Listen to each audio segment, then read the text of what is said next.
quel est le contenu des discours de l'extrême droite? Alors, l'extrême droite propose une vision de la société entière qui est fondée sur les hiérarchies naturelles entre les individus qui sont subordonnés à la famille, qui est elle-même subordonnée à la nation.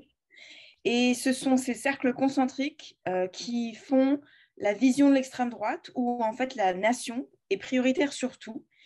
Et il n'y a pas de classe sociale, mais un peuple qui, à l'extrême droite, est défini par le sang, au 19e siècle, la race, et aujourd'hui, on appelle ça la culture.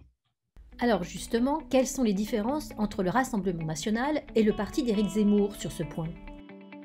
Alors, d'un point de vue purement idéologique, c'est-à-dire du point de vue des idées et pas de la mise en forme, il y a très peu de différence entre les idées d'Éric Zemmour et de son parti et celles du Rassemblement national. Et d'ailleurs, la plupart des membres de ce parti Reconquête viennent du Front national.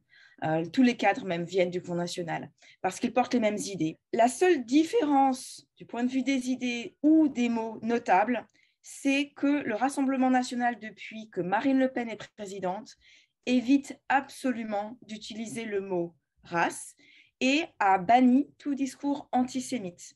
Ce ne sont pas de petites différences, c'est tout de même très important car les mots véhiculent du sens. Elle continue d'avoir un discours anti-immigration très strict, très rigoureux, une xénophobie au sens littéral, peur et haine des étrangers, mais c'est au nom de la nation, du patriotisme et de cet idéal d'un peuple qui doit être unifié et un et prioritaire sur les étrangers.